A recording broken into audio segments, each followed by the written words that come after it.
So please welcome doctor Praveen Kumar. Doctor Praveen Kumar senior scientist हैं AstraZeneca pharmaceuticals में, और आज कवर करने जा रहे हैं प्रवीण की स्टोरी।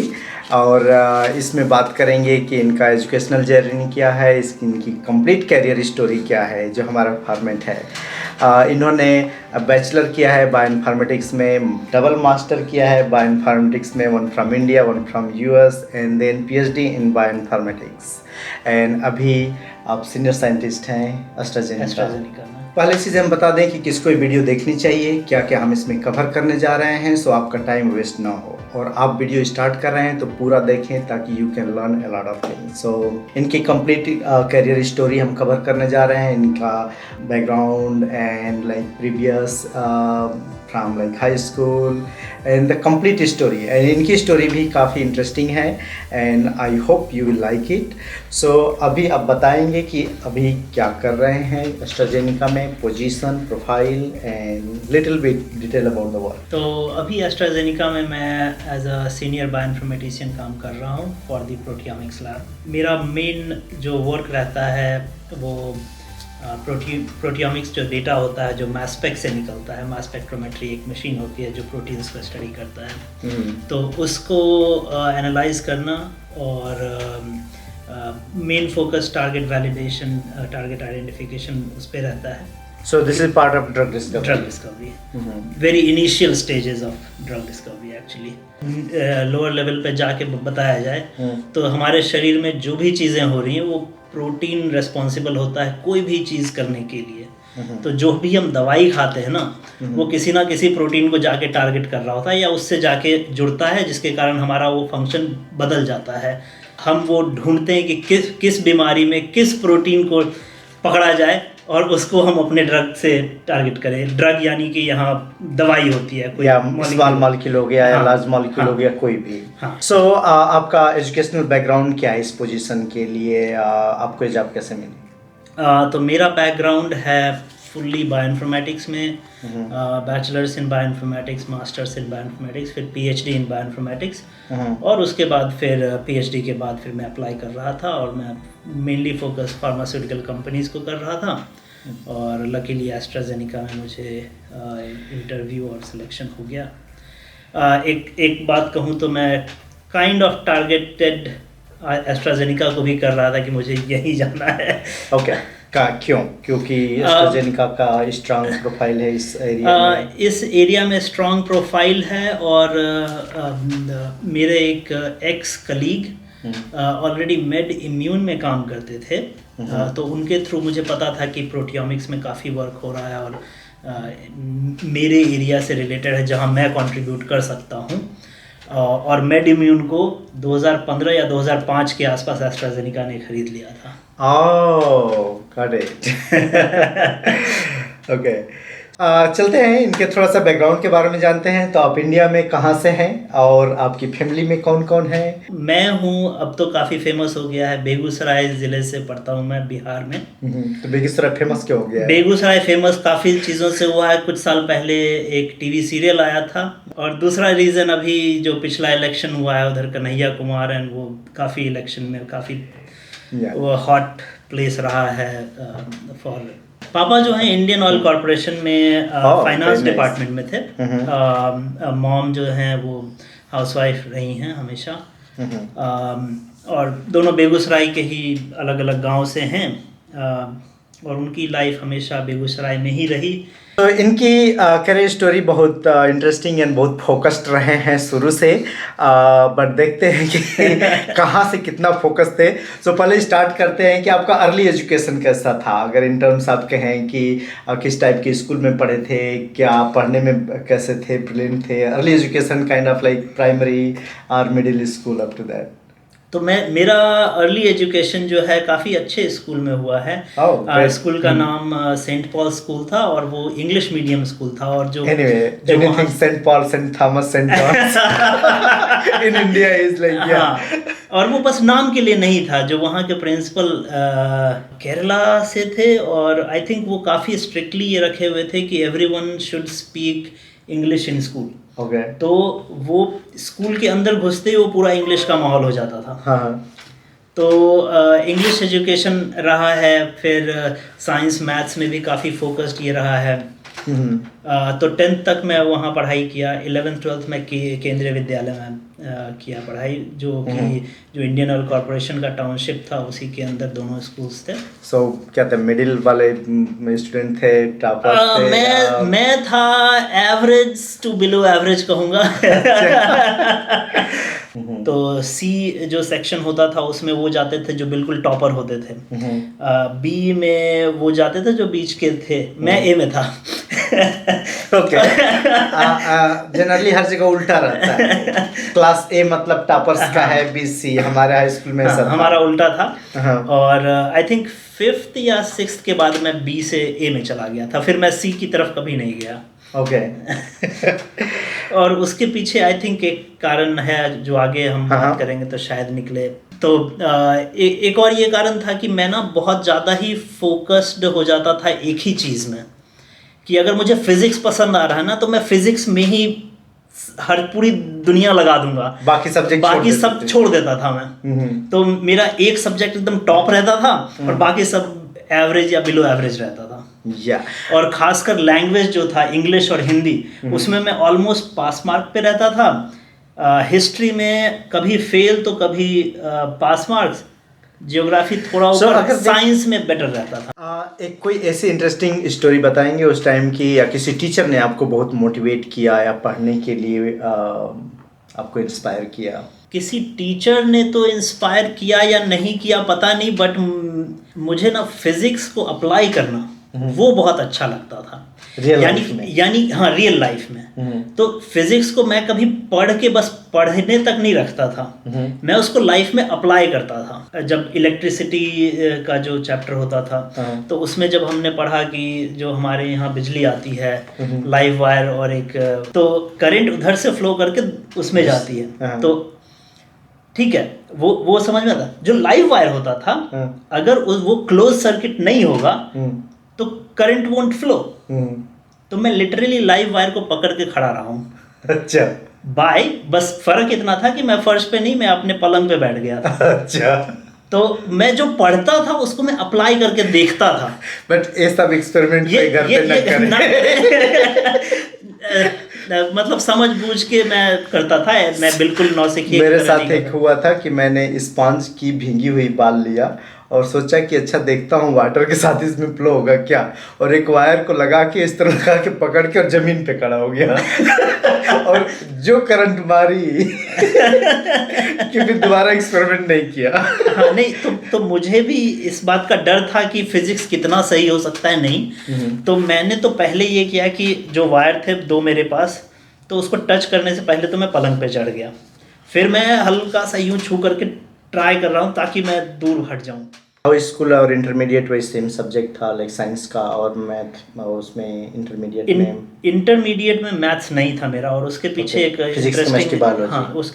इंटरेस्टिंग स्टोरी है कि 10th के बाद जब मैं इंटरमीडिएट में जा रहा था तो मैंने ऑप्ट किया था, तो जनरली होता है फिजिक्स केमिस्ट्री, जब साइंस स्ट्रीम के लिए होता है कि फिजिक्स केमिस्ट्री आपकी कंपलसरी होती है, एक लैंग्वेज जो कि इंग्लिश है वो कंपलसरी होती है, उसके बाद आपके पास ऑप्शन होता है बायोलॉजी, मैथ्स, हिंदी, और हमारे स्कूल में कंप्यूटर साइंस भी था।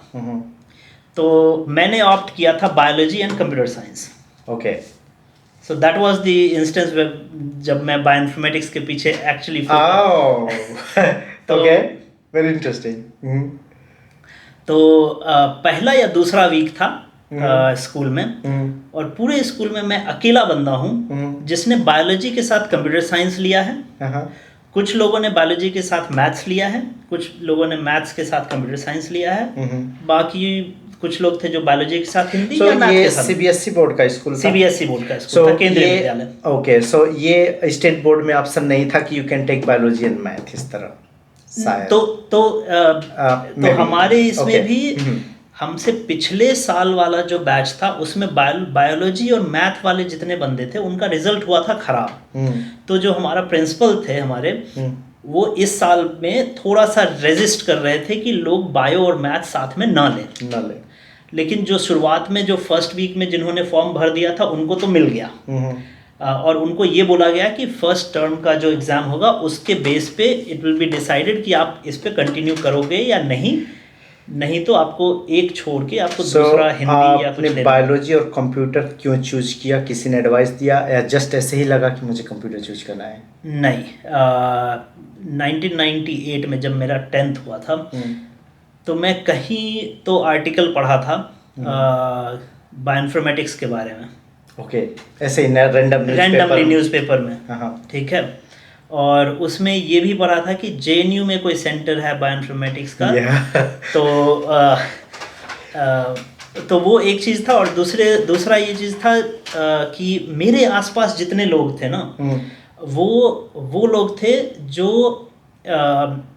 स्कूल में या तो इंजीनियरिंग स्ट्रीम में जाना चाह रहे थे या मेडिकल में जाना चाह रहे थे। और जो मेरे घर साइड से जितना जो इन्फ्लुएंस था, जैसे मेरे घर में कुछ लोग डॉक्टर हैं, तो मेरे फैमिली में जैसे मेरे पापा का काफ़ी ये था कि मैं डॉक्टर बनूं। खैर मैं बचपन में छोटा था तो सिविल सर्विसेज में जाऊं, फिर बाद में था कि मैं डॉक्टर बन जाऊं। तो वो डॉक्टर वाला बहुत ज़्यादा इन्फ्लुएंस था, तो बायोलॉजी वाला था। और काफ़ी लोगों का ये भी था कि जो पहले से प्रिपेयर कर रहे थे लेकिन हो नहीं रहा था। और 98-99 जो ईयर था उस टाइम पे अराउंड इस बात की चर्चा आनी शुरू हुई थी कि बायोटेक्नोलॉजी करके एक स्ट्रीम है जो काफ़ी अच्छा है, जो बायोलॉजी जो लिए हैं और मेडिकल में नहीं हुआ है उनके लिए वो एक सेवियर काइंड ऑफ है। उसका बूम था। हाँ। लेकिन बायोटेक्नोलॉजी जब मैं पढ़ा और सुना तो मुझे लगा कि ये मेरे लिए शायद नहीं है। लेकिन जब मैंने ये आर्टिकल पढ़ा बायोइन्फॉर्मेटिक्स का ना, जहाँ पे ये बायोलॉजी का डेटा था और उसको एनालाइज करने के लिए कंप्यूटर साइंस का हेल्प चाहिए था। इस टाइम तक मैंने कंप्यूटर को छुआ तक नहीं है। ओके, बट आर्टिकल पढ़ के नॉलेज आया। बस आर्टिकल एक ये भी होता है ना कि कंप्यूटर के बारे में हमने सुना है तो एक फैसिनेशन था कि अरे कंप्यूटर क्या होता है, वो बहुत ज़बरदस्त चीज़ है। फुल इंटरेस्ट था वो फिजिक्स में था। वो आज भी मतलब आज कोई बोल देना कि फंडिंग वंडिंग और ये सब का टेंशन नहीं है, तुम जाके फिजिक्स करो, तो मैं शायद चला जाऊँ फिजिक्स करने। बट ये था कि फिजिक्स तो मैं काफ़ी टेक्निकली बहुत साउंड मेरा माइंड मैं कहूँगा था। तो उस बीच में ये हुआ था कि मेरा ये था कि 11th की स्टोरी नहीं, ये 10th के बाद और 11th में एडमिशन से पहले की स्टोरी है। जहाँ सो यू कैन से कि बहुत ही ज़्यादा फोकस्ड रहे हैं, और ऐसे ही होता है। ये फोकस्ड नहीं था, फोकस तो नहीं कहेंगे, बट हाँ था लकीली मुझे वो चीज़ बस थोड़ा सा दिखा। इंटरेस्ट, हाँ, क्योंकि ये हो रहा था कि मैं इंजीनियरिंग करूं तो मैथ्स लूं, क्योंकि मैथ्स में इंटरेस्ट था, क्योंकि फिजिक्स में इंटरेस्ट था तो मैथ में भी इंटरेस्ट था। चक्कर ये हो गया कि 10th के बाद जो वो 3 महीने मिलते हैं ना, उस बीच में जैसे जो मेरे फैमिली में काफ़ी लोग हैं जो मेडिकल का तैयारी कर, तो उनके साथ में मैं चला गया कोई क्लास करने। जैसे होता है हमारे यहाँ फैमिलीज़ में कि 3 महीने की छुट्टी है तो पेरेंट्स बोलते हैं कि 3 महीने घर में क्या करोगे, कुछ क्लास कर लो। तो मैं उनके साथ चला गया क्लास। तो वहाँ पे जेनेटिक्स का जब क्लास आया ना, जिसमें वो मेंडेलियन जेनेटिक्स पढ़ा रहे थे और प्रोबेबिलिटीज़ और ये सब आ रहा था, उसमें मुझे बहुत मज़ा आया। उसमें मैथ्स था। और आई थिंक जो जहाँ मैं क्लास जाता था वहाँ जो ऑलरेडी 12th करके जो प्रिपेयर कर रहे हैं उनको भी चीज़ें थोड़ी मुश्किल हो रही थी समझने में, और वो मुझे बहुत अच्छा लग रहा था। और मैं हर चीज़, तो टीचर भी काफ़ी खुश थे वहाँ। तो उससे मुझे ये समझ में आया कि अरे बायोलॉजी में भी मैथ्स है। और फिर जब मैंने ये आर्टिकल पढ़ा जहाँ पे ये कंप्यूटर साइंस और ये बायोलॉजी का डेटा, तो मैं बोला कि ये तो बहुत ज़बरदस्त है।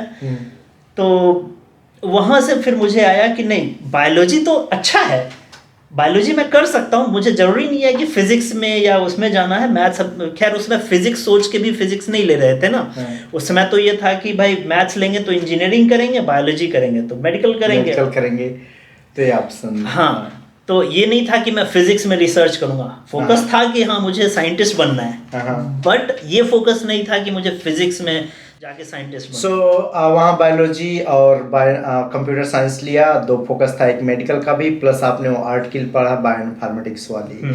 और इसीलिए हम लोग को हमेशा एक्सपोज करना चाहिए अपने आप को डिफरेंट आर्टिकल से, डिफरेंट न्यूज़ से, डिफरेंट एरिया से, ताकि आप कुछ नॉलेज गेन करो। अगर शायद वो आर्ट के लिए आपको वहाँ नहीं लगता हाँ, तो मे बी आप डिफरेंट एरिया तो में मैं डिफरेंट एरिया में वैसे भी मैं चला गया, क्योंकि वो जो बायोलॉजी एंड कंप्यूटर साइंस का था, वो मैं प्रिंसिपल ने देखा कि मैं अकेला बंदा हूँ जो बायोलॉजी और कंप्यूटर साइंस में हूँ, और तो प्रिंसिपल ने मुझे एक दिन अलग से बुलाया और बोला कि ये क्या क्या कॉम्बिनेशन है, तुम्हें अगर कंप्यूटर साइंस पढ़ना है तो मैथ्स लो, और अगर बायोलॉजी पढ़ना है तो ये कंप्यूटर साइंस क्या है, तो हिंदी या तो मैथ्स दूंगा नहीं। तो फिर मुझे वो छोड़ना पड़ा था इवेंचुअली। एक या और दो ऐसा ही इंडिया में उस टाइम पे आई थिंक अभी भी ऐसा ही कंसेप्ट है कि बीएससी में आप अगर साइड सब्जेक्ट लेते हो तो मैथ के साथ कंप्यूटर लेते हो, बायोलॉजी नहीं लेते हो। ऐसा एनीवे तो छोड़ना पड़ा। तो एट द एंड मुझे उन्होंने मैथ्स भी नहीं दिया, क्योंकि वो मैं जो शुरुआत में ले चुके थे उनको तो मिल गया था, लेकिन मैंने बोला फिर तो मैं मैथ्स लूंगा बायोलॉजी के साथ। तो वो बोले कि मैथ्स अभी नहीं दूंगा क्योंकि रिजल्ट खराब हुआ है, तो मुझे इवेंचुअली हिंदी पढ़ना पड़ा था। तो इंटरमीडिएट के बाद आप नेक्स्ट करियर कंफ्यूजन सबको आता है, तो वहाँ आपका कंफ्यूजन क्लियर था कि you have to go in bioinformatics. वहाँ पे भी डायलेमा आया, I have to go medical, I have to go engineering? हाँ, तो डिलेमा आया था, और डिलेमा ये आया था बिकॉज कि मैं बायोलॉजी स्ट्रीम हूँ और जो हमारे आसपास की सोसाइटी होती है उसका इन्फ्लुएंस बहुत पड़ता है। तो चूंकि बायोलॉजी स्ट्रीम ले लिए थे और कंप्यूटर साइंस पढ़े नहीं थे, लेकिन ये था कि उस बीच में मैंने कंप्यूटर एटलीस्ट छू लिया था कम से कम। बायोलॉजी ले लिए हैं तो मेडिकल पढ़ना है, तो मेडिकल के लिए अब डॉक्टर बनना ही पड़ेगा। तो हम कोचिंग किए, और कभी जैसे बिहार में प्रीलिम्स और मेंस होता था, तो प्रीलिम्स क्लियर हो जाता था, मेंस नहीं क्लियर हुआ, तो ऐसे 2 या 3 साल चले। आई थिंक तीसरा या चौथा साल था जब मेरा आई थिंक एक जगह कहीं डेंटल में हुआ था और एक जगह आयुर्वेदिक में हुआ था। और आई थिंक दिल्ली में एक कॉलेज था जहाँ पे ना वो एक इनफॉर्मल टाइप इंटरव्यू टाइप, वो अब फॉर्मल कह लीजिए इनफॉर्मल कह लीजिए, प्रिंसिपल के साथ इंटरव्यू था। तो मुझे याद है कि मैं प्रिंसिपल के साथ बैठा हूँ अकेला, प्रिंसिपल है मैं हूँ, तो उसने मुझसे पूछा कि MBBS करने के बाद क्या करोगे। तो मेरा जवाब था कि मैं MBBS करने के बाद बायोइन्फॉर्मेटिक्स में रिसर्च करूँगा। और मैं तो ही वाज स्टन्ड कि ये क्या बोल रहा है बंदा। तो इवेंचुअली उसने भी मुझे सेलेक्ट नहीं किया। डिग्री खराब कर देगा। तो ये भी एक था कि मतलब मैं कर तो मेडिकल रहा था, लेकिन मेरा इंटरेस्ट, जैसे मैं मेडिकल प्रिपरेशन में आपको फिजिक्स, केमिस्ट्री और बायोलॉजी पढ़ना होता है, तो मेरा जो फोकस होता था ना वो मैं फिजिक्स में बहुत ज़्यादा लगा देता था, फिजिकल केमिस्ट्री में उसके बाद, और फिर बायोलॉजी में थोड़ा बहुत, और इनऑर्गेनिक और ऑर्गेनिक केमिस्ट्री मतलब नेग्लिजिबल के बाद। इसलिए मेरा कहीं सिलेक्शन नहीं होता था। अगर मेरा इंडिविजुअल स्कोर देखें तो शायद फिजिक्स में बेस्ट रहता होगा, लेकिन बाकी में उतना अच्छा नहीं रहता। सो MBBS में नहीं हुआ, then you started deciding to move to different area. और मैं कॉलेजेस देखना तो शुरू कर रहा था, लेकिन बैक ऑफ द माइंड था कि बायोइन्फॉर्मेटिक्स करना है। तो जहाँ पे मेरे बाकी लोग जो आसपास के थे वो बायोटेक्नोलॉजी के कॉलेजेस देख रहे थे, मैं बायोइन्फॉर्मेटिक्स का ढूंढ रहा था। ओके। और जब मैं एडमिशन लेने के उसमें हुआ कि नहीं मुझे अब ले लेना चाहिए, तो मैं फुल्ली ये होना चाहता था कि मैं मेडिकल की प्रिपरेशन नहीं करूँगा और मैं फुल्ली फोकस करूँगा बायोइन्फॉर्मेटिक्स। क्योंकि अपने यहाँ बिहार में क्या होता है, आई थिंक यूपी में भी ऐसा होता होगा हर जगह कि फैमिली का और या फिर आसपास के लोग आपको ये सजेस्ट करते हैं कि आप किसी डिग्री में एडमिशन ले लो और प्रिपेयर करते रहो मेडिकल का। Okay, yes, very common. और देखा जाए तो ऐसा हुआ भी मेरे साथ कि मेरा एक एडमिशन किसी कॉलेज में करा दिया गया और बोला कि PMD की तैयारी फिर करो। हाँ, तो लास्ट का आई थिंक 1 साल वो वैसे ही रहा, और मैं आके एग्जाम भी दिया हूँ उसका विदाउट एनी इंटरेस्ट। और वो तो मैं क्योंकि मैं कन्विंस ये करना चाह रहा था कि अगर मुझे कोई दूसरी डिग्री करनी है तो मैं पूरा फोकस होके करूँगा, मैं ऐसे नहीं करूँगा। That is also best idea. तो फाइनली फिर मैंने छोड़ ही दिया, वो मैंने फोकस किया भी नहीं। जब मैंने डिसाइड किया कि मुझे अब बायोइन्फॉर्मेटिक्स करना है तो फिर मैंने बायोइन्फॉर्मेटिक्स कॉलेज ढूंढा और फिर मैं वहाँ से एडमिशन लिया और फिर मैंने पीएमटी को पूरी तरह से छोड़ दिया, अटेम्प्ट भी नहीं किया। गॉट फोकस्ड ऑन बायोइन्फॉर्मेटिक्स जो मुझे करना था। सो बायोइन्फॉर्मेटिक्स में इंटरेस्ट था, आपने बीएससी किया, बट बीएससी में अब जब हम लोग जाते हैं तो एक सब लोगों को कॉमन आता है, ओ हमको जॉब भी करनी है, हमारे पीछे फैमिली है जो वो ये एक्सपेक्ट करती है कि हमें जल्दी से जॉब मिले, या इसके बाद हम एमएससी करने वाले हैं नहीं करने वाले हैं। तो उस टाइम पे आपका कन्फ्यूजन क्या था, या आप कितना क्लियर थे कि इसके बाद मुझे जॉब करना है या मास्टर करना है, या आपको ये नॉलेज था कि करियर स्कोप क्या है इसमें? ग्रेजुएशन टाइम में मुझे ये तो क्लियर नहीं था कि अब मुझे जॉब कहाँ मिलेगी, क्योंकि बायोइन्फॉर्मेटिक्स का मैं फर्स्ट बैच था अपने कॉलेज में, यूनिवर्सिटी में प्रोबेबली सेकंड बैच था। ठीक है, तो इंडिया में रह के तो ये मुझे पता था कि बहुत ज़्यादा अभी नहीं है, लेकिन ये थोड़ा आइडिया था कि इन फ्यूचर में आ सकता है। दूसरी चीज़ ये थी कि मैं जॉब और उसके हिसाब से थोड़ा सा सिक्योर था कि पापा की जॉब अच्छी थी तो और उनके रिटायरमेंट में भी टाइम था, तो ये प्रेशर मेरे ऊपर लकीली कभी नहीं रहा कि मुझे इमीडिएटली अर्निंग शुरू करनी है। हाँ, एक पीयर प्रेशर जरूर था, क्योंकि मेरे जितने स्कूल के फ्रेंड्स थे वो इंजीनियरिंग करके ऑलमोस्ट जॉब करने लगे थे। ओके। और मैंने वो 4 साल बिता दिए थे मेडिकल प्रिपरेशन में, और अब मैं ग्रेजुएशन करने गया था। ओके, तो ये पीयर प्रेशर जरूर था।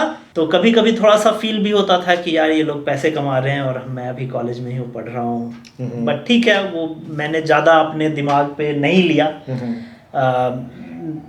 ये भी एक्सेप्ट कर लिया कि हाँ, अब मेरे इसमें जितनी क्षमता थी उतना ही मैं कर पाया, ठीक है, अभी मैं कर रहा हूँ, देखते हैं कहाँ ले जाता है मुझे ये। सो मास्टर करना है या पीएचडी करना है, उस टाइम पे क्या क्लियर था? हाँ, तो कैसे आपने चूज किया कि मास्टर करने जाना है? हाँ, ये क्लियर था कि मुझे मास्टर्स करना है।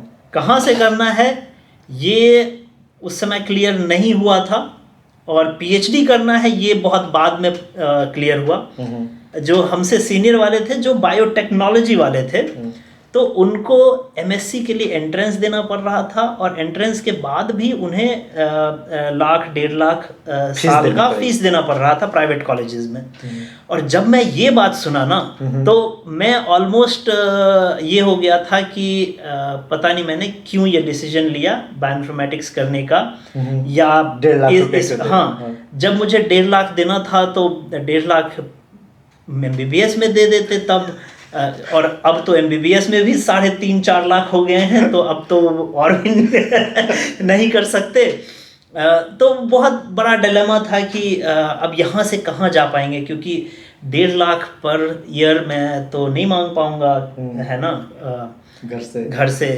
तो और उस टाइम पे 1.5 लाख बहुत था। हाँ। तो मुझे समझ में नहीं आ रहा था, क्योंकि मेरा ग्रेजुएशन का साल का फीस था 12,000। Okay, that was very nice and affordable. हाँ, तो जब मेरा ग्रेजुएशन हो गया, या फाइनल वाला ईयर था, तो मैं जगह जगह अप्लाई कर रहा था और हर जगह एंट्रेंस एग्जाम्स थे।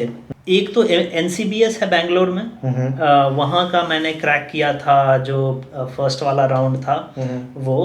सेकेंड राउंड में आपको एक राइटअप भेजना होता है for a novel idea, novel research idea. Whether that is plausible या नहीं वो देखते ही, दे जस्ट सी कि आपका ब्रेन कहाँ तक सोच सकता है। तो मेरे दिमाग में ना काफ़ी पहले से एक आइडिया चल रहा था, वो था कि डीएनए में इतना इंफॉर्मेशन कोडेड होता है, तो why can't we use this for storing our digital data, है ना। तो तो आइडिया ये था कि डीएनए बेस्ड अगर मैं, जैसे डीवीडी है या वो है, तो उस टाइप का why not create something like based on DNA, उसके जैसे न्यूरल नेटवर्क पे एआई डीप लर्निंग का चलता है। तो ओके, तो वो मैंने लिख के भेजा। तो जब मैं लिख रहा था तो कुछ फैकल्टीज थे मेरे कॉलेज के, जो उन्होंने मुझे बिल्कुल ही नकार दिया था कि ये क्या बकवास लिखे हो।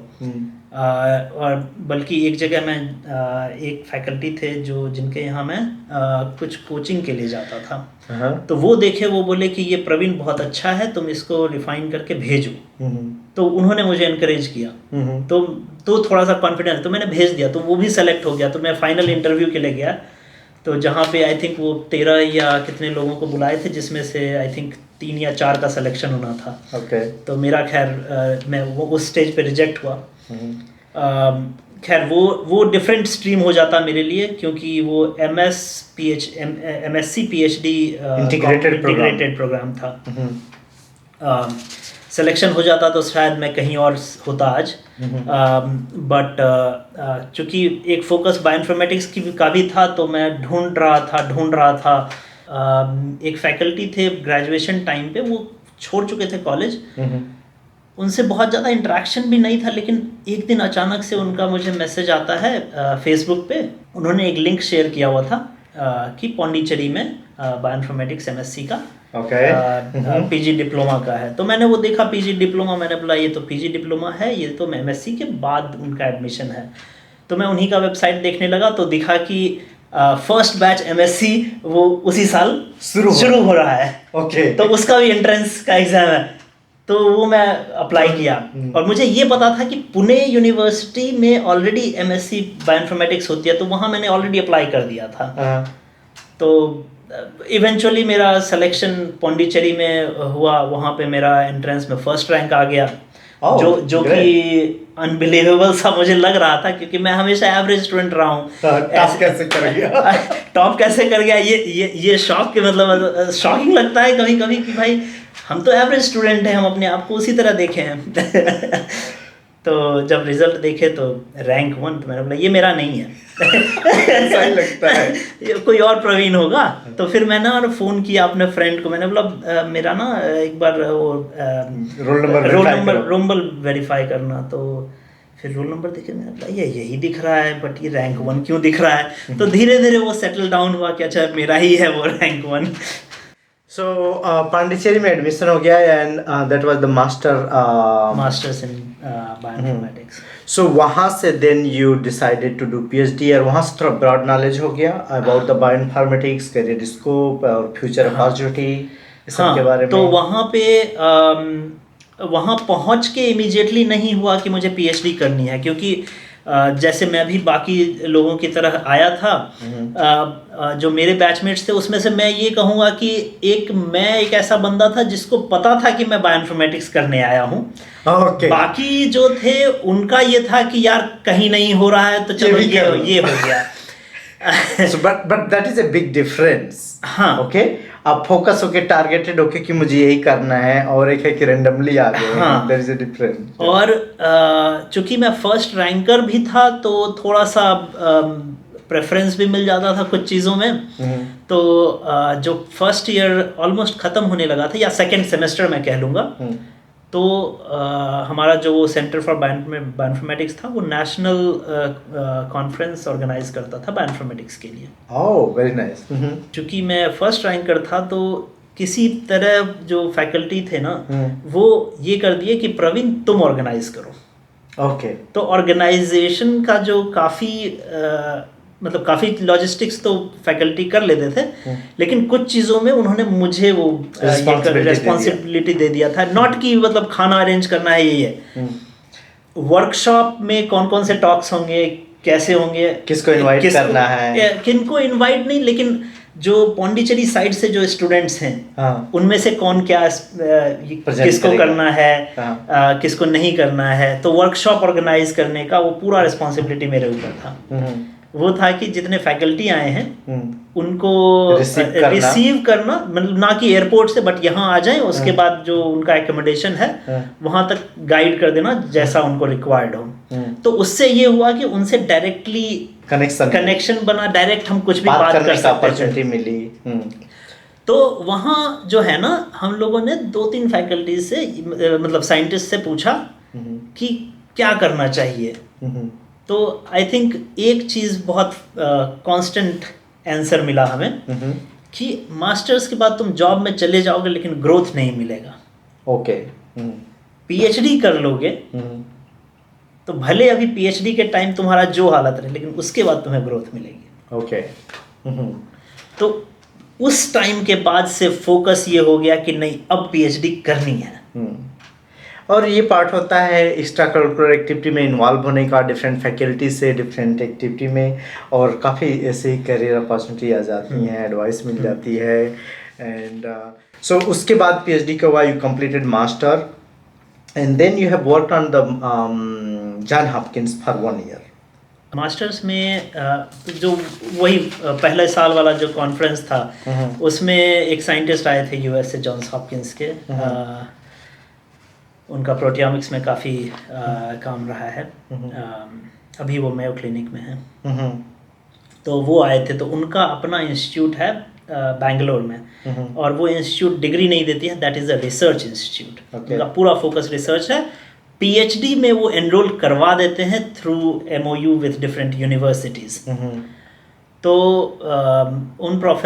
वो जो प्रोफेसर थे, तो उनका भी एक टॉक था, तो वो हमने सुना, सब अच्छा था। तो उनके इंस्टीट्यूट का एक पैम्फलेट जो है हमारे यहाँ नोटिस बोर्ड पे लगा हुआ था, जो देख के मैं थोड़ा सा फैसिनेट हुआ था कि अच्छा, ये इंटरेस्टिंग जगह लग रही है। तो था कि हाँ, यहाँ जाना है, लेकिन कैसे जाना है ये मुझे नहीं पता था।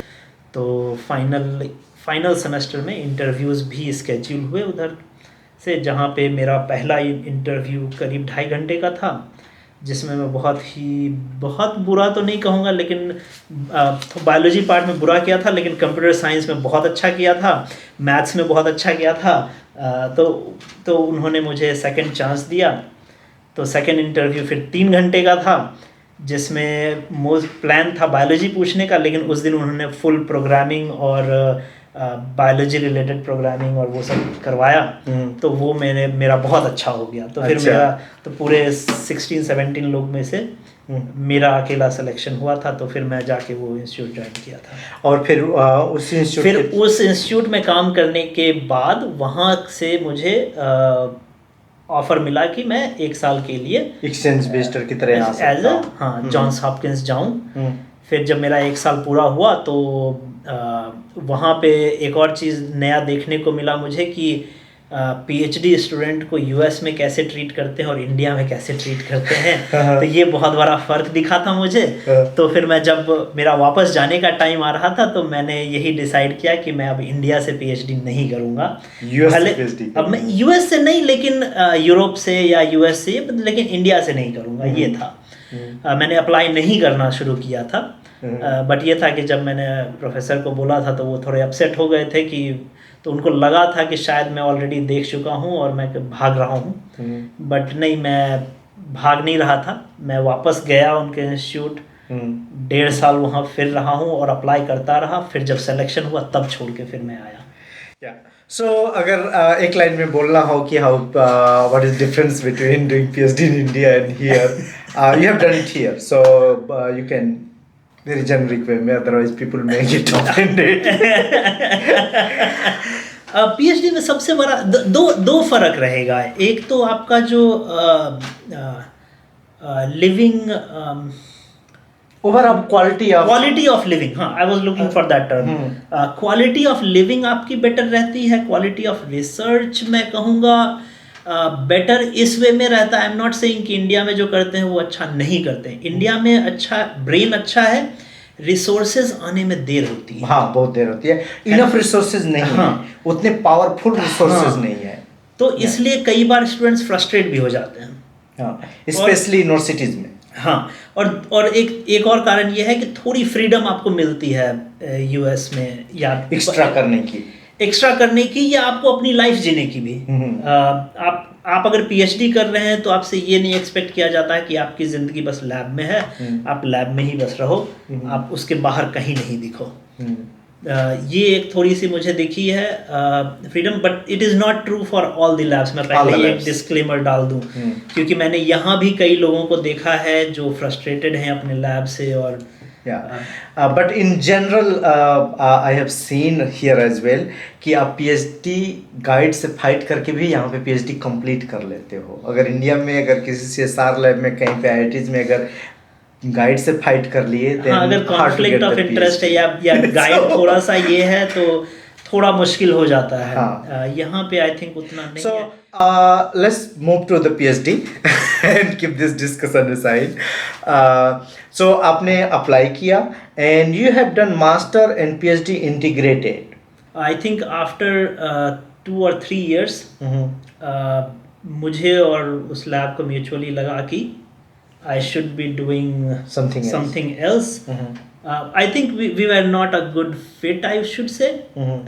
और फिर तब मैं ये देखने लगा कि तो मैं ढूंढा कि प्रोटियोमिक्स, तो प्रोटियोमिक्स का कहीं ना कहीं एक कॉर्नर था मेरे ऊपर, क्योंकि मैं उसमें एक्सपीरियंस भी था। हाँ, तो जो मैं इंडिया में जो इंस्टीट्यूट था जॉन्स हॉपकिंस में, हर जगह मैंने प्रोटियोमिक्स का किया था, प्रोटियोजिनोमिक्स और उस टाइप की चीज़ें की थी। तो वो एक बैक ऑफ द माइंड था। तो मैंने ढूंढा कि मेरे यूनिवर्सिटी में और कौन प्रोटियोमिक्स और वो कर रहे हैं। तो मुझे एक प्रोफेसर दिखे जिनका मैं टॉक फर्स्ट ईयर में देखा था, और मैं थोड़ा सा इंटरेस्टेड हुआ था, लेकिन फिर था कि मुझे सिस्टम नहीं पता था Okay. चीज़ों का, ट्रांसफर करना कि है। ट्रांसफर कर सकते हैं, नहीं कर सकते हैं, कैसे होता है। और यहाँ तक कि क्लासेस के भी चीज़ें बहुत डिफरेंट थी यहाँ। जो क्रेडिट्स का और ये सब था, बहुत डिफरेंट था। तो मुझे इनिशियली तो 2 साल लग गए समझने में पूरा सिस्टम क्या है। तो फिर मैं उस टाइम पे फिर जब तीसरा साल होने लगा तो मैंने बोला यार 2 साल 2.5 साल इस लैब में इतना काम किया है, तो चेंज करके मैं वो प्रोटियोमिक्स लैब में उनसे बात भी कर ली, और वो अच्छा भी लगा। वो मुझे समर के लिए काम थोड़ा सा दिए, उनको मेरा काम भी पसंद आया, तो वो मुझे पीएचडी के लिए रख रहे थे अपने लैब में। फिर मुझे ये लगा कि जो मैंने इधर काम किया है, चलो इतना सिग्निफिकेंट नहीं है कि पीएचडी मिल पाए, लेकिन इतना तो है कि मेरा मास्टर्स का थीसिस नहीं, एक पेपर बन सकता है जिसके बेसिस पे मुझे मास्टर्स की डिग्री मिल सकती है। तो फिर मैंने अपने प्रोफेसर से बात की उस लैब के। मैंने बोला ये काम जो मैंने किया है, तो मैं चाहता हूँ कि इसको मैं वेस्ट ना करके मैं इसकी मास्टर्स की डिग्री कर दूँ, मैं पेपर लिखने को तैयार हूँ। तो ही अग्रीड, एंड उसके बाद फिर मैंने वो और जो क्लासेस और क्रेडिट्स थे वो मेरे लगभग मीट कर रहे थे। तो बस वो पेपर एक लिखना था मुझे, तो वो मैं लिख करके फिर वो मैंने प्रेजेंट किया। सो जिन लोगों को पता नहीं है, यहाँ पे क्रेडिट पे चलता है कि how many credit you are accumulating based on the courses. So आप सर्टेन नंबर आप क्रेडिट कर लेते हो तो मास्टर के इक्विवेलेंट हो जाता है। तो इन्होंने मास्टर ले लिया उस काम का। देयर इज ए डिफरेंस, ये बोलते हैं कि आप पीएच उस लैब को छोड़ के जा रहे हो दूसरे जगह पीएचडी करने, and you still you got the master degree from that lab. So that was like very good decision कि you have a master degree plus you got PhD in a place you are like most interested in. हाँ, और masters लेने का मेरा जो decision था वो इसलिए नहीं था कि मुझे 2 मास्टर्स मिल जाएं, या कहीं ना कहीं ये भी नहीं था कि मैंने इतना काम किया तो वो वेस्ट चला जाएगा। थोड़ा एक और डर जो थोड़ा रहता है, जो हम इमिग्रेंट्स में रहता है, वो ये था कि यूएस आए हैं, अगर पीएचडी में कहीं कुछ नहीं हो पाया तो एटलीस्ट एक मास्टर्स रहेगा जिसके बेसिस पे मुझे एटलीस्ट ओपीटी मिल जाएगा या कुछ। ओके, है ना। तो वो भी एक अनदर एस्पेक्ट था जिसमें मैं सोच रहा था कि ये अगर डिग्री मिल जाती है तो थोड़ी सिक्योरिटी मिल जाएगी ओपीटी लेके काम करने का और ये कि जस्ट इन केस मेरी पीएचडी अगर नहीं वर्क थ्रू होती है तो। या ये हम क्वेश्चन है कि जैसे आपने मास्टर कर लिया, पीएचडी कर लिया, then you decided to move to industry. धीरे धीरे आया, डेवलप हुआ। क्योंकि जब मैं पीएचडी के लिए आया था तब मेरा फोकस था कि नहीं मैं एकेडमिक्स में ही रहूँगा, लेकिन जैसे जैसे आई थिंक साल बीते, फिर ये हुआ था कि जब फर्स्ट ईयर में पीएचडी आया था तो 1 साल के बाद ही शादी हो गई थी। तो पीएचडी स्टूडेंट की सैलरी में फैमिली चलाना वो भी एक बात होती थी। फिर मैं कुछ पोस्टडॉक से भी बात किया, जो काइंड ऑफ शिकायत यही थी कि पोस्टडॉक में दे आर नॉट हैप्पी, और पोस्टडॉक का पोजीशन एक ऐसा था which is not like a staff and which is not like a student, वो बीच में लटका के रखते हैं। Yes, and everywhere. Anyway, we will share the detailed experience of the career transition story, academia versus industry Praveen Kumar की story share करेंगे detail में, but yes that is true कि वो बीच में रखते हैं। हाँ। एंड देन यू डिसाइडेड तो देन आई डिसाइडेड कि I should go into industry.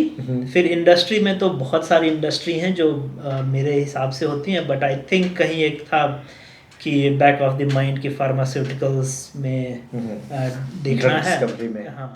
And then you moved here in AstraZeneca, and AstraZeneca के बारे में हम लोग बात कर चुके हैं। That is a very big company and he is senior scientist there. And चलिए कुछ क्वेश्चन हम आपसे पूछते हैं जो काफ़ी कॉमन क्वेश्चन होता है हमारे सब्सक्राइबर के थ्रू, और बहुत जेनरिक क्वेश्चन होता है जो लोग अपनी लाइफ में लर्न कर सकते हैं सारी चीज़ें आंसर से। तो एक क्वेश्चन था कि how to choose the career. So आपका कैरियर तो वाइज लाइक क्वाइट शुरू से ही क्लियर हो गया था, स्टार्टिंग फ्रॉम दैट आर्ट की इंटरमीडिएट से, but if you have to give the advice जो हाई स्कूल इंटर में या फिर बैचलर में लोग हैं, कन्फ्यूजन है, उनको क्या आप एडवाइस दे सकते हो? तो मेरा एडवाइस आज भी हमेशा से उन लोगों को यही रहता है, चाहे कोई भी आ जाए मेरे पास, पहले ये आइडेंटिफाई करने कि आपका इंटरेस्ट किस चीज़ में है, आप किस चीज़ को अच्छे से समझते हो। ठीक है, आप करियर किसी में भी अच्छा बना लोगे। जब आपको इंजीनियरिंग नहीं पढ़नी है फिर भी आप इंजीनियर बन के लोग अच्छा कमा रहे हैं, लेकिन उनको मज़ा नहीं आ रहा। ठीक है, तो करियर आप वो बनाओ जो आपको बहुत अच्छा लगता है करने में, जो आपको समझ में आता है। हाँ। ठीक है, तो उससे जो वो बर्डन है ना सीखने का, वो एकदम कम हो जाएगा, और फिर वो जब वो ट्रांसलेट होगा जॉब में ना, तो वो प्रोडक्टिविटी बहुत ज़्यादा रहेगी। और ऐसे एक क्वेश्चन आया था, किसी ने हमसे पूछा था कि केमिस्ट्री में ज़्यादा कैरियर स्कोप है बायोकेमिस्ट्री में, आप किसको एंजॉय कर रहे हो और किस में जितना ज़्यादा एंजॉय करो उसमें और आप एक्सपर्ट रहोगे और आप और डीप करोगे, and if you become expert in any of those exactly, क्योंकि दुनिया में आप अगर जो एक्सपर्ट्स को जाके देखो, वो हर फील्ड में एक्सपर्ट्स हैं जो अपने लेवल पे टॉप कर रहे हैं। भले वो हिंदी साहित्य में कर रहे हों या किसी और में, जो आज कोई नहीं देखता। है ना, वो भले 100 में से एक इंसान होंगे जो बिल्कुल टॉप कर रहे हैं, लेकिन वो उनका इंटरेस्ट होगा तो वो कर रहे हैं। तो करियर कोई भी स्ट्रीम चूज कर सकते हैं, बस इंटरेस्ट होना चाहिए। वन नेक्स्ट क्वेश्चन इज, हम लोग को कई बार ऐसा होता है कि कभी बहुत अच्छा कर रहे हैं, कभी डाउन हो गए हैं, कभी लगता है यार एकदम हम फ्रस्ट्रेट हो गए इस सब्जेक्ट में, या हम क्या कर रहे हैं। When you get up and downs now और उस टाइम पे, so how you deal with that? और बहुत सारे जो स्टूडेंट्स फ्रस्ट्रेट हो जाते हैं कि व्हाट आई एम डूइंग, मेरा फ्यूचर नहीं है। अप्स एंड डाउन्स तो मेरे भी लाइफ में काफ़ी आए हैं, बस आई थिंक मेन फोकस आप इस पे रखो कि जस्ट सी कि वो जो डाउन्स या अप्स एंड डाउन्स आ रहे हैं ना, उसमें नेगेटिविटी कहाँ से आ रही है। Just try to come out of that negativity. तो जस्ट एक छोटा सा एग्जांपल मैं दूंगा कि मेरे लाइफ में भी एक टाइम आया था जहाँ मैं काफ़ी खुश नहीं था। भले मैं बायोइन्फॉर्मेटिक्स कर रहा था, लेकिन जहाँ मैं था वहाँ से खुश नहीं था। और भी चीज़ें थी लाइफ में जो बहुत फ्रस्ट्रेट कर रही थी मुझे। इवेंचुअली मैंने अपने आप से ये किया कि प्रवीण, अगर मुझे अच्छा करना है या कुछ भी करना है लाइफ में, तो मुझे इन नेगेटिविटीज़ से निकलना होगा। तो वो बहुत हार्ड डिसीजन होता है, लेकिन आपको रास्ता ढूंढना होगा कि उस नेगेटिविटी से आप कैसे निकलो। So better is to ask yourself कि what is the thing that is holding you back. क्या वो चीज़ है जो आपको, क्योंकि हमेशा ये नहीं होता कि जो आप कर रहे हो वो आपको होल्ड बैक कर रहा होता है।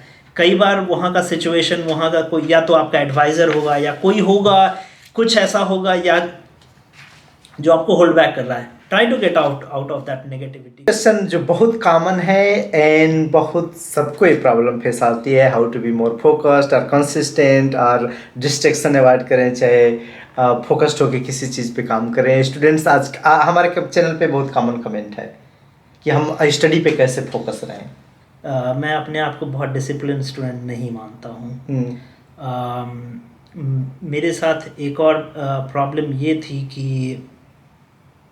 मैं अपने आप को एवरेज स्टूडेंट ही समझता था और मैं रहता भी था, लेकिन कहीं बैक ऑफ द माइंड ना मेरा एक ये रहता था, जो चीज़ मुझे इंटरेस्ट कर रहा है ना, वो भले मैं पढ़ाई नहीं कर रहा हूँ, मैं खाना बना रहा हूँ या मैं नहा रहा हूँ, वो ना बैक ऑफ द माइंड वो चीज़ें मैं सोच रहा होता हूँ जो मैं ऐसे नहीं रियलाइज करता हूँ। अगर किसी चीज़ का सॉल्यूशन मिल जाता है ना तो फिर मुझे याद है अरे ये तो हाँ, फिर मैं वो जाके अप्लाई करता हूँ और वो सही में हो जाता है।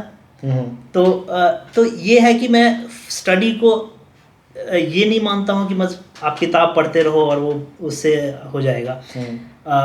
जिसमें आपको इंटरेस्ट है उस चीज़ को आप पढ़ो, समझो, क्योंकि ये समझने वाला जो है ना वो बहुत इम्पोर्टेंट है। हाँ। और उसमें जब इंटरेस्ट आ जाएगा ना तो आप हमेशा चलते फिरते भी आपको कई बार दिमाग में चीज़ें आएंगी और आपको या तो उसमें नया कुछ सोचने को मिल जाएगा या फिर कोई ऐसा चीज़ जो नहीं समझ में आ रहा वो क्लियर हो जाएगा। So let me share a story. One of the very great NMR scientist की NIH Bethesda अमेरिका से he has developed a lot of good pulse sequence NMR में हाई प्रोफाइल पल्स सीक्वेंस। और वो बोलता था कि उसको जो सबसे बेस्ट आइडिया आते थे स्विमिंग पूल में नहाते हुए आते थे। जब वो नहाता रहता था तो सोचता रहता था और वही चीज़ें फिर उठ के जाके एक्सपेरिमेंट वो सेट करता था। हाँ। आपका पेरेंट्स का क्या इन्फ्लुएंस रहा है या क्या हैबिट्स आप उनकी अभी तक आप कैरी करते हो? इन जनरल पॉजिटिव वे में क्या इन्फ्लुएंस रहा आपके पेरेंट्स के ऊपर? And the next question positive influence दोनों पेरेंट्स का बहुत इम्पोर्टेंट सा रहा है। पापा का ये रहा है कि उन्होंने फ्रीडम दी कि मैं कौन सा भले उनका एक वो था कि मैं ये बनूं या वो बनूं, लेकिन जब मैंने कोई और स्ट्रीम चूज किया तो कभी उन्होंने ऑब्जेक्ट नहीं किया कि अच्छा ये मत करो।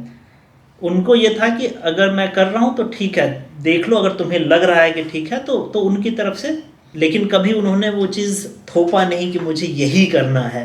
तो वो फ्रीडम हमेशा रहा उनकी तरफ से, जो भी मैं करना चाहा वो चाहे मैं बायोइन्फॉर्मेटिक्स में कहीं भी, टाइम टू टाइम वो पूछते रहते थे कि इसका स्कोप क्या है या कहाँ जॉब भी लगता है कि मेरा लड़का सेटल होगा। यहाँ तक कि मैं जब बैंगलोर में जॉब कर मतलब इंस्टीट्यूट ऑफ उसमें बायोइन्फॉर्मेटिक्स में जॉब करने लग गया तो भी मेरा सैलरी देख के वो पूछते थे कि ये क्या स्कोप है इसका, क्या कर रहे हो, इतना ही क्यों पे कर रहा है। तो वो रहता था, लेकिन कभी उनको ये नहीं रहा कि तुम ये मत करो या वो मत करो। चाहे मुझे यहाँ US ही आना था PhD करने, तो कभी ये नहीं हुआ कि रेस्ट्रिक्शन नहीं रहा। और पॉजिटिव साइड मेरी मॉम का ये रहा है कि आई थिंक वो मोर जेनेटिक भी रहा है और थोड़ा इन्फ्लुएंस ये रहा है कि मॉम जो थी थोड़ा सा फ्री थी माइंड से कि मैं वैसे जो बाहर दुनिया में सोसाइटी में कर रहा हूँ तो उनसे उनको टेंशन नहीं रहती थी कि अगर मैं साइकिल चला के कहीं जा रहा हूँ तो उनका ये नहीं रहता था कि यहाँ मत जाना या वहाँ मत जाना। वो थोड़ा पापा ज़्यादा डरते थे। मम्मी उसमें थोड़ा फ्री रहती थी। और दूसरा ये था मम्मी का इन्फ्लुएंस ये कि मम्मी का ब्रेन मैं मानता हूँ, मेरा मानना है कि मम्मी का ब्रेन थोड़ा टेक्निकल चीज़ों में ज़्यादा था। वो अपना जो मैकेनिकल मशीनरी वो सब चीज़ें कर लेती थी, स्विंग मशीन को ही ये। तो मुझे ये हमेशा रहा है कि मेरा भी ब्रेन कुछ उसी तरह से चलता था हमेशा। तो था कि अच्छा मेरा ब्रेन का जीन्स आई थिंक मेरी मॉम से मिला है। डेफिनेटली होता है। अगर कोई पर्सन अपना करियर सेव करना चाहता है बायोइन्फॉर्मेटिक्स में तो उसके लिए आप क्या एडवाइस देना चाहोगे? तो बायोइन्फॉर्मेटिक्स में करियर के लिए इंटरेस्ट अगर है आपका तो आप एक चीज़ मेक श्योर करो कि आपको कंप्यूटर साइंस में प्रोग्रामिंग, कंप्यूटर साइंस समझ में आती हो। दूसरा है मैथ्स, स्टैटिस्टिक्स ये सब समझ में आती हो। और बायोलॉजी में ज़रूरी नहीं है कि पूरा बायोलॉजी आपको समझ में आता हो, लेकिन बायोलॉजी का कुछ एस्पेक्ट आपको समझ में आता हो जो बेसिक मॉलिक्यूलर लेवल पे है। जैसे मेरा प्रोटियोमिक्स है तो मुझे प्रोटियोमिक्स का समझ में आता है। और भी चीज़ें समझ में आती हैं जिसमें मैं स्विच कर सकता हूँ, बट तो ये मेन 3 चीज़ें हैं जहाँ आप फोकस कर सकते हो। दूसरी एक और चीज़ है कि ये बायोइन्फॉर्मेटिक्स का पूरा जो प्रोफाइल है ना, ये पूरा डेटा साइंस के ऊपर जा रहा है। तो कोई अगर जिसका फुल फोकस डेटा साइंस की तरफ है, more focused on computer science, algorithms, stats and machine learning, data mining, और ये कहूँगा कि बायोलॉजी का नॉलेज भी होना उस पे on top of data science is bioinformatics आज के दिन में। कहने का मतलब ये है कि बायोइन्फॉर्मेटिक्स काफ़ी चेंज हो रही है and it is overlapping with data science and deep learning. Very much, very much, very much. Okay. तो जब मैं शुरू किया था तब लोगों का बस यही था कि, और वो बहुत इनिशियल स्टेज भी था कि आपको प्रोग्रामिंग आती है, आप थोड़ी बहुत चीज़ें आप सॉल्व कर लेते हो, आपने एल्गोरिदम डेवलप कर दी बायोलॉजी, उसमें भी दिग्गज लोग थे। लेकिन मेजॉरिटी ऑफ बायोइन्फॉर्मेटिक्स उतना फोकस्ड नहीं था। लेकिन अब चूंकि डेटा का जो ओवरलोड हो रहा है, आपको मालूम होगा कि हम इतना ज़्यादा डेटा जनरेट कर रहे हैं कि उसको एनालाइज करना, उसमें से इंफॉर्मेशन निकालना कितना बड़ा टास्क है। तो उसके लिए फिर वहाँ डेटा साइंस का वो आ जाता है, इसलिए भी डेटा साइंस काफ़ी ओवरलैप कर रहा है बायोइन्फॉर्मेटिक्स में। So, career scope is good then, and someone career is scope is very good. आज ही मैं किसी से बात कर रहा था, वो भी यही कह रहा था कि तुम लोगों का हर जगह डिमांड है। एनी फील्ड, इधर मेडिकल में हो, इधर रिसर्च में हो, हर फील्ड से डेटा जनरेट हो रहा है। हर फील्ड से डेटा जनरेट हो रहा है। Applying in biology, same deep learning and computer science and statistics machine learning is bioinformatics, and so it's quite overlapping, but there is still a lot of scope. हाँ, ये कहूँगा कि अगर जिनको बायोइन्फॉर्मेटिक्स वाला, बायोइन्फॉर्मेटिक्स नहीं, data science is much broader, मैं कहूँगा कि अगर आपको डेटा साइंस में इंटरेस्ट है तो you can go for data science. और चूँकि डेटा साइंस से बायोइन्फॉर्मेटिक्स में आने में बस एक ही चीज़ शॉर्ट कमिंग है, वो है बायोलॉजी। वो आप जिस बायोइन्फॉर्मेटिक्स एरिया में आप जाओगे वो आप जल्दी सीख सकते हो। अगर आपको नहीं बायोइन्फॉर्मेटिक्स और बायोलॉजी में रहना है, आप उसी डेटा साइंस को ले जाके फाइनेंस में लगा दो, तो वहाँ भी डेटा साइंस अप्लाई हो जाएगा। आप उसी डेटा साइंस को लेकर के ले जाओ, आप जैसे कि अपने स्पोर्ट्स में ही आप ले जाओ, भले क्रिकेट में आप ले जाओ, आप देखो कि वो जैसे इमेज एनालिसिस करते हैं, वो जो बॉल स्विंग इन स्विंग होगा कि कैसा होगा, और उसके बेस पे वो प्रिडिक्शन देते हैं। तो डेटा साइंस हर जगह अप्लाई हो रहा है। चलिए, प्रवीण की स्टोरी हम लोग यही समाप्त करते हैं। आई होप वीडियो काफ़ी लॉन्ग हो गई है, और अगर आप यहाँ तक देख चुके हैं और सब्सक्राइब नहीं किए हैं तो चैनल को सब्सक्राइब कीजिए।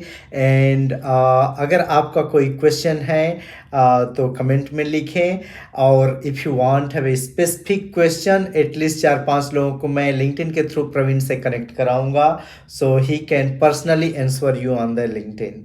सो कमेंट भी कीजिए and share with your friend, and big thank you for Dr. Praveen. And thank you, Santosh, for bringing me to this platform. Yes. And I'll be happy to answer any question or meet or talk to anyone. Yes, and I will share more story, one fully focused on the career in bioinformatics and one on career transition from academia to industry. Sure. Thank you very much. Bye bye. See you later. Thank you.